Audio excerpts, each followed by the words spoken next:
Bienvenidos a Cruce de Palabras por Telesur. Soy Luis Hernández Navarro y hoy nos acompaña en el estudio Lidiet Carrión.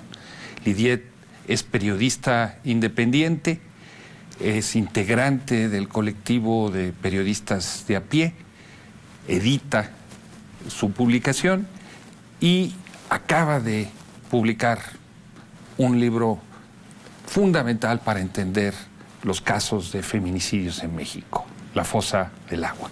Lidiet, muchas gracias por estar con nosotros. Hola, muchas gracias por la invitación. Lidiet, cada día en México se asesinan a 9 mujeres. Así es. Tú escribiste un libro que se concentra en la desaparición de 10 muchachas en una región de México, en el Estado de México, donde está el municipio de Ecatepec, uno de los más... Contar la historia de los feminicidios. Feminicidios es muy amplio, no sé si la palabra sea el tema, pero digamos, la problemática, la fenomenología es muy compleja, es multicausal. Hay distintos tipos de feminicidio, de acuerdo con las académicas, con las... Tiene que ver con la violencia familiar. Me concentré en estos casos que parecían o parecen tener datos en común, que tienen indicios de que podrían estar relacionados entre sí y que obedecen a otro tipo de fenómeno que es la desaparición, la tortura sexual y la muerte por parte de desconocidos hacia mujeres, en este caso, pues todas adolescentes, ¿no? Entre 3 y 19 años, solo una chica que continúa desaparecida, ojo, o sea, no sabemos dónde está, se sale de la norma, que tendría 26 años al momento de desaparecer, pero las demás están entre los 3 y los 19, la inmensa mayoría menores de edad. Tu libro se llama La Fosa del Agua.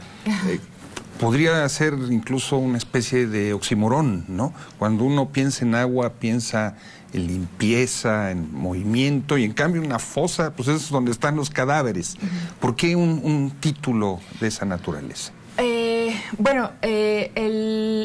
caso, llamámosle vertebral del libro, es el caso de Bianca Edith Barrón. Ella era una niña de 14 años cuando fue privada de la libertad, torturada sexualmente y asesinada por un compañeros suyos de la escuela, no sé si la palabra sea comandados, o que tenían un vínculo de complicidad de delincuencia organizada con un militar en activo en aquel entonces, que en su momento fue un caso muy famoso, el Eric San Juan Palafox, el Mili le llamaban, y el único asesinato probado, o sea, el único caso que está resuelto de 10 casos, ojo, de 10 casos, solo uno hay detenidos, que son estas 4 personas, 4 jóvenes, 3 ya salieron, por cierto.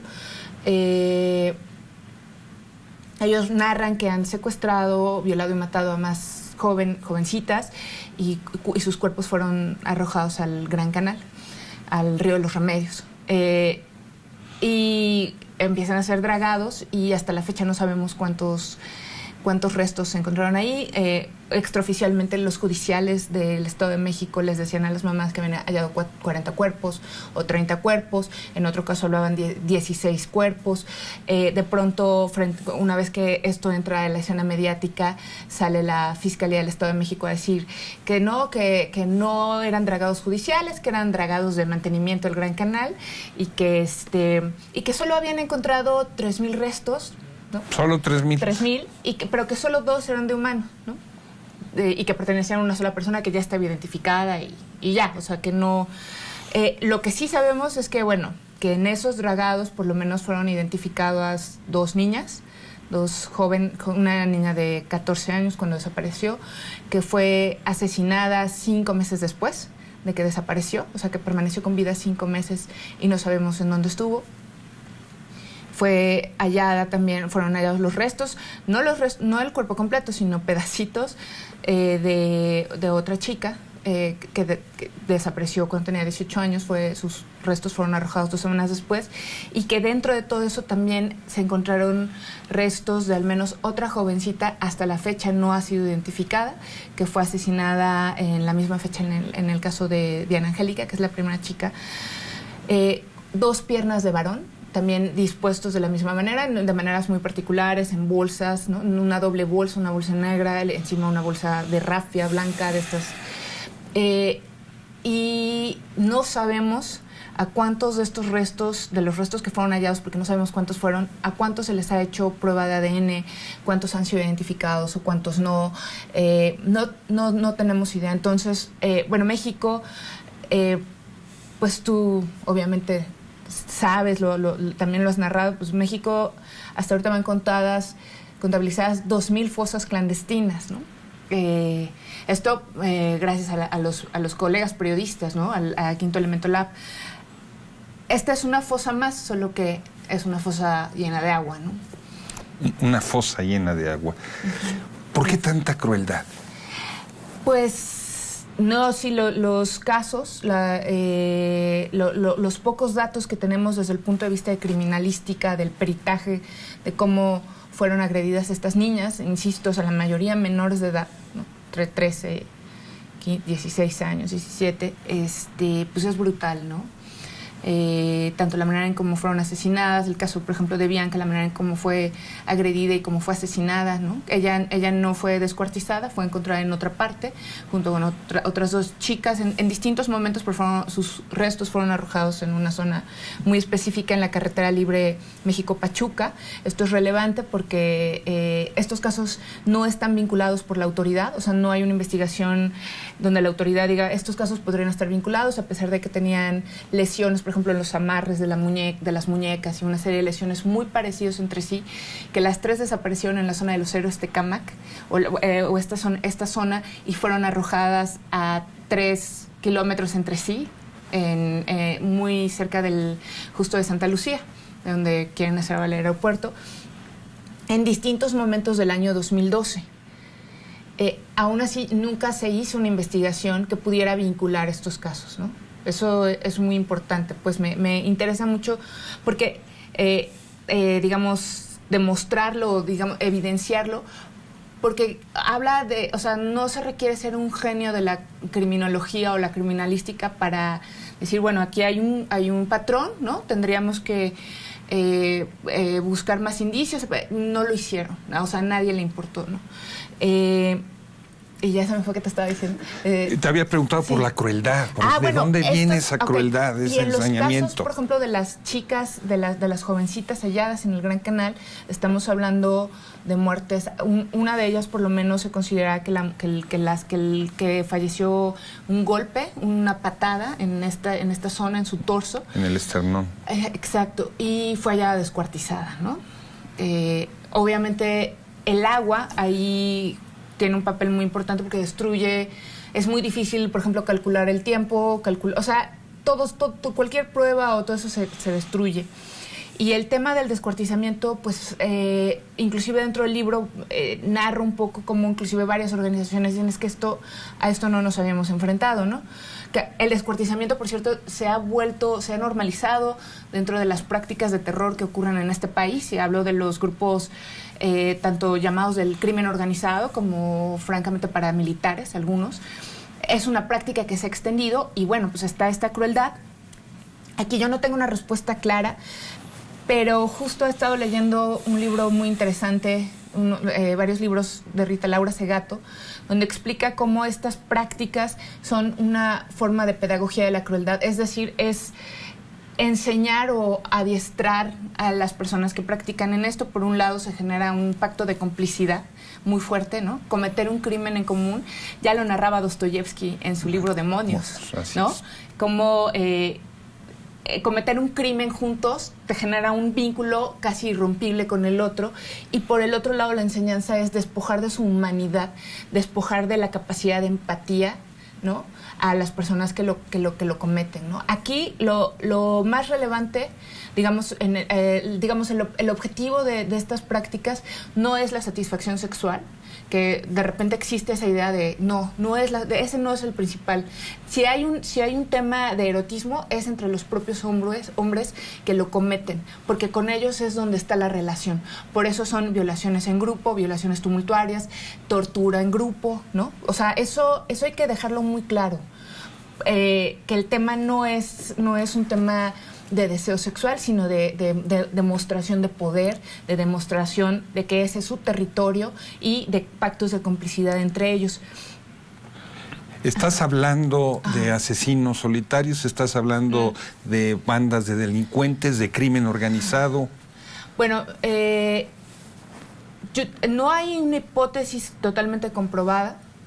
Dos de los casos que yo narro en el libro actualmente se le atribuyen al mal llamado monstruo de Ecatepec, este personaje pervertido. Sí, que salió, los policías saben muy bien qué están haciendo, filtran su entrevista pericial, su peritaje psicológico, diciendo, las maté porque odio a las mujeres.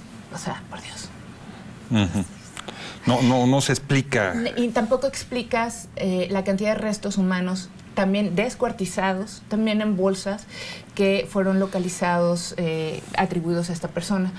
A nosotros se nos sale de pronto, como que olvidamos, por ejemplo, que la esposa de esta persona dijo también pues que él era sicario de la Unión Tepito, que él había trabajado en la policía, que él también había sido militar. Qué interesante que los miembros de las Fuerzas Armadas en este país terminan siendo unos sujetos muy crueles, ¿no? Con poca empatía,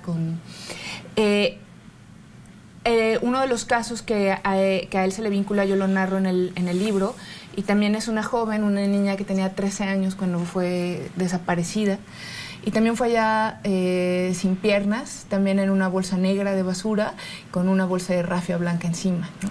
Es decir, las soluciones simplistas que nos quieren darnos para que nosotros nos quedemos tranquilos y que se trata de asesinos solitarios, eso, inclusive si hay un asesino solitario, el grado de impunidad con el que se manejó. Ahí en Jardines de Morelos me han platicado que el baldío en donde fueron hallados los restos de varias personas, de varias mujeres, olía a muerto cuando pasabas por ahí. O sea, olía a muerto. Había evidencias. Nadie lo investigó. ¿Te parece, Lidiet, si vamos a una pequeña pausa? Y a ustedes, amigos, amigas, volvemos en muy breves instantes.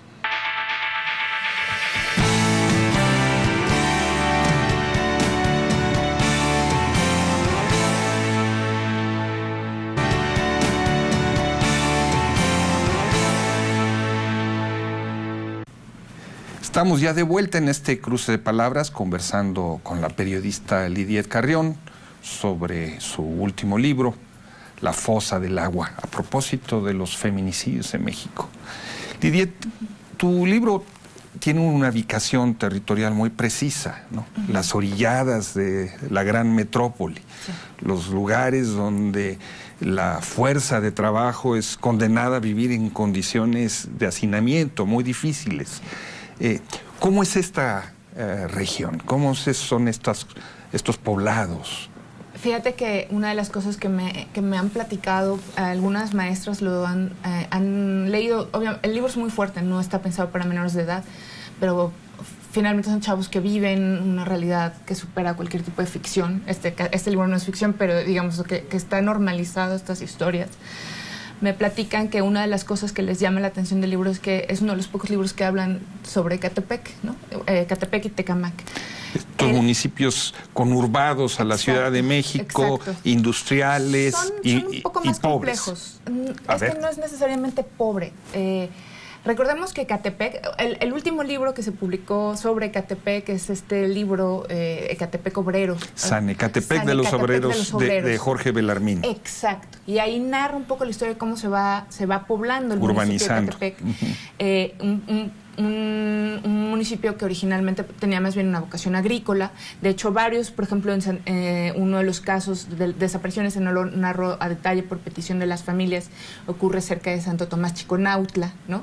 Eran pueblos antiquísimos, pero conforme se va desarrollando ciertas cuestiones industriales, se va poblando de obreros, y en la última década de los años del siglo XX, en los años 90 y inicio de los 2000, es tanta la demanda que inclusive empieza a llegar a Tecámac, y empiezan en menos de 10 años construyen unos fraccionamientos que dan cabida a 4,000 familias. Pero de la nada llega a vivir gente de La Guerrero, de Nezahualcóyotl, de Chimalhuacán. Colonias de la Ciudad de México o del Estado de México, exacto, que son expulsadas hacia a las orillas. Y con esta promesa de vas a tener tu casita, no que te dicen que es una casita de 50 metros cuadrados, ¿no?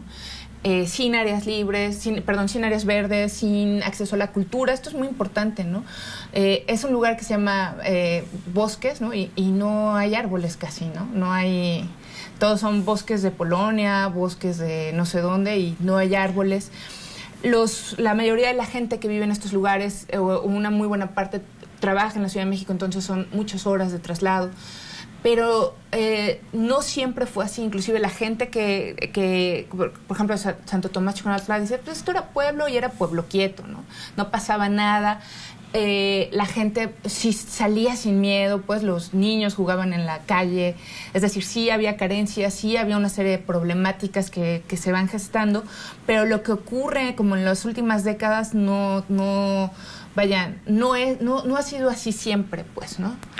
Estamos hablando entonces de urbanizaciones que no son resultado de la ocupación de pobladores en búsqueda de vivienda, sino planificadas por desarrolladores inmobiliarios. Sí, por ejemplo, Jardines de Morelos, que es el escenario del mal llamado monstruo de Ecatepec, se inauguró más o menos en los años 80 del siglo pasado. Y estaba prospectado para una capa media, para población de capa media igual, ¿no? Que necesitaba ir a la Ciudad de México. Inclusive decían, aquí va a haber agua y seguridad, y no hay ni agua, ni seguridad, ni nada, ¿no? Se va pauperizando, se va lumpenizando. También son espacios que han ido decididamente abandonando las autoridades, ¿no? En el caso del fraccionamiento de Los Héroes, pues es una inmobiliaria, una de estas casas constructoras vinculadas al gobierno del Estado de México, por supuesto, ¿no? Que tiene vínculos, que de hecho hacen como varios chanchullos legaloides para generar un espacio ahí, que realmente no. Por ejemplo, en los años 80 rebanan un pedazo del municipio de Ecatepec y se lo atribuyen a Tecámac para tener como esta oportunidad de construir fraccionamientos de este tamaño, ¿no? Son planeados, por supuesto, pero planeados pues como Casas Geo, como todos estos lugares que son infiernos, y que eso está perfectamente documentado ya, ¿no? Que son espacios invivibles, o sea, no hay calidad de vida ahí. Una de las cosas que llama la atención de tu libro es que, narrando el horror como lo haces, aparece también una ventana a la esperanza, con esas madres que luchan por la presentación de sus hijas. Bueno, pues no sé si es una ventana a la esperanza o a la resistencia. Yo también escribo ese libro porque sí tengo esperanza, ¿no?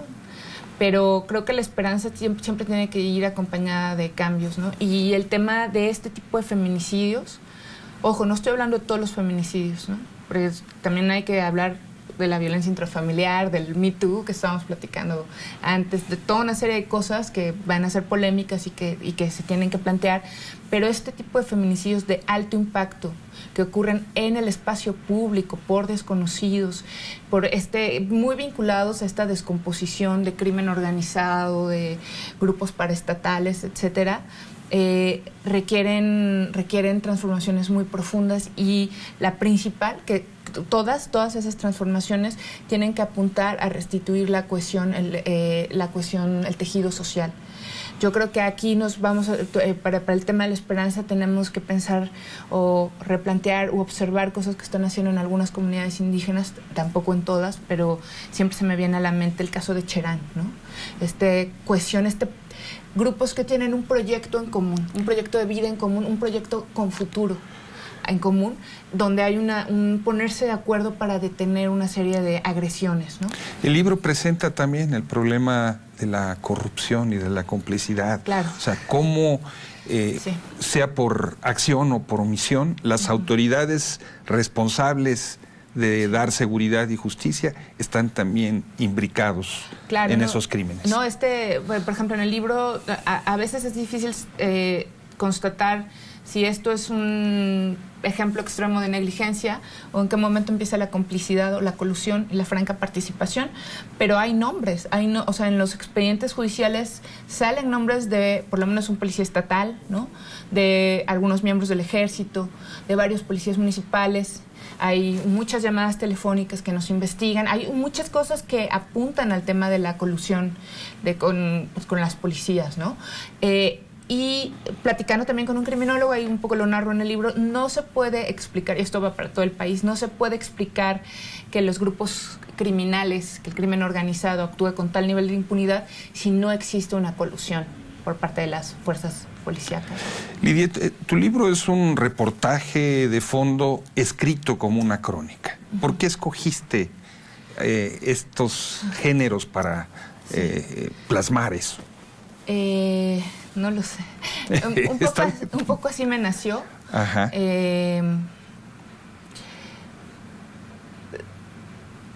Digamos, yo cubrí estos casos, digo, obviamente no fue lo único que hice, pues, ¿no? Di cobertura a estos casos durante muchos años. Y durante todos esos años, o sea, a mí me generaba mucho azoro.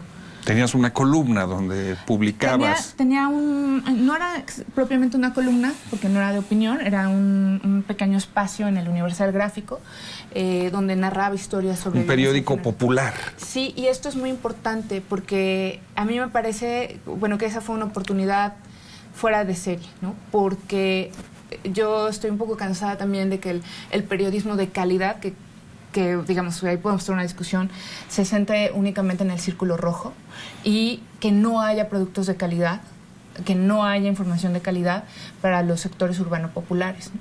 Y bueno, y los sectores rurales, o sea, todo un espacio que no volteamos a ver los periodistas que estamos ocupados en publicar en no sé dónde. ¿Y por qué escoger un tema tan doloroso? ¿Y por qué lo escogí? Sí. Yo no lo escogí. El tema te escogió a ti. Lo escogió la directora del Gráfico para mí. Me dijo, yo andaba semi-empleada, ya freelanceando, ya quería freelancear, ya no quería estar en un solo lugar.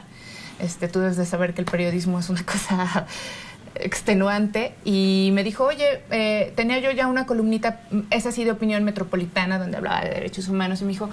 el Gráfico obviamente es un periódico tabloide, ¿no? Muy masculino, con la chava en bikini y el accidente automovilístico. Me dice, yo directora, quiero dar un espacio de sensibilización para estos temas. ¿Te avientas? Y dije, va. Yo tenía mucho tiempo cubriendo derechos humanos, siempre he sido movimientos sociales, tengo un doctorado en cubrir marchas y plantones y me encanta. Pero esta vez, y bueno, conforme fui haciendo este ejercicio semanal, pues sí te cae el 20 de que pues sí está espeluznante, ¿no? ¿Cómo es vivir con esos horrores? Porque cada noche después de entrevistar a las familias, pues, de ver los expedientes, sí, tú llegabas a tu casa, ¿cómo procesar todo eso? Pues obviamente todo sí, empecé a finales de 2011 más o menos. Yo estaba muy consciente de que esos temas, porque lo he visto en mis colegas, por ejemplo, que cubren policíaca, ¿no? Que se vuelven unos seres horrorosos, alcohólicos, divorciados y además se vuelven cínicos. Yo hasta me tatué un mantra tibetano, tibetano de la compasión para recordar primero que cada caso es o sea, es lo más importante que le está pasando a esa persona, ¿no? Para no volverme una cínica, porque yo lo he visto con muchos colegas, ¿no? Sobre todo que cubren estos temas. Y estaba muy consciente, entonces tuve acompañamiento terapéutico todo el tiempo. Pero después, bueno, nació mi hijo, ¿no? Y ahí con eso vino ahí un tsunami, ¿no? Porque entonces todos los miedos se vuelven muy reales. Después entregué el manuscrito del libro y antes de entregar el manuscrito hice una ronda de entrevistas más. Traté, o sea, de dejarlo lo más actualizado posible. Y bueno, pues ahí me percaté de muchas cosas que podían afectar a las familias, ¿no? Que tuve que eliminar, y bueno, verlo así, ver como todas las redes de complicidad sí me generó mucha paranoia, ¿no? Porque finalmente son personas que desaparecen muchachas y las dejan en pedacitos, ¿no? Entonces ahí sí entré, ya sabes, de revisar, le puse candados a todas las ventanas. Y en ese momento, esta persona que me acompañó terapéuticamente estos 6 años me dijo, ¿por qué no cambias ya de tema, no? Y dije, va. Y así hablé con María y le dije, pues te tengo que renunciar. Porque estoy ya toda... Demasiado. Ajá. Si tuvieras un dron y en lugar de enfocarte a esta realidad geográfica específica, ese dron pudiera captar los feminicidios en toda la República Mexicana, ¿qué diferencias verías con respecto a lo que tú encontraste ahí en Tecámac y en Ecatepec? Uy, de seguro va a ser equivocado lo que digo. Primero tenemos que recordar que ahorita México es el primer lugar de feminicidios en América Latina. Ojo. O sea, no es anecdótico lo que está pasando. Algo estamos haciendo como sociedad. Bueno, es que no me gusta porque eso suena un poco como los neoliberales que te dicen, todos somos... Pero la estructura, la forma de la sociedad que construimos propicia que México sea el primer lugar de feminicidios en Latinoamérica, inclusive a pesar de que hay países, por ejemplo, pienso en El Salvador, que tienen una tasa de homicidios mucho más alta, ¿no? Entonces, eso es importante. O sea, sí hay un problema muy específico, una emergencia. Como te decía, los feminicidios obedecen a distintas dinámicas, todas traspasadas por el patriarcado. El patriarcado no es un invento, es real, ¿no? En México siguen ganando un 30% menos las mujeres. Si ves, por ejemplo, la lista de los investigadores del SNI, pues son mayoría los hombres, es decir, las mujeres todavía ocupan muy pocos espacios de toma de decisión. En fin, es decir, no nos vamos a... Es enorme e inabarcable. Pero sí creo, por ejemplo, en las zonas muy vinculadas con lo que se llama crimen organizado, Tamaulipas, Veracruz, Coahuila es muy claro, la parte de Tijuana, todo lo que es Baja California Norte, Guerrero, el Estado de México, en Tlaxcala, que no se menciona, pero hay casos así, tiene que ver con este tipo de feminicidio en espacios públicos. Y en las regiones más, llamémosle, un poquito más tradicionales, en las comunidades indígenas, prevalece el feminicidio íntimo. Es decir, obedece a distintas Esas serían razones. las diferencias. Queda el tema para seguir conversando más adelante. Claro, el tiempo ya nos ganó. Lidiet, pues muchas gracias por estar con nosotros en este cruce de palabras. Y ustedes, amigos, amigas, muchas gracias por su amable compañía. Quedan las luces de alarma prendidas sobre este tema tan delicado. Los esperamos la próxima semana aquí por Telesur.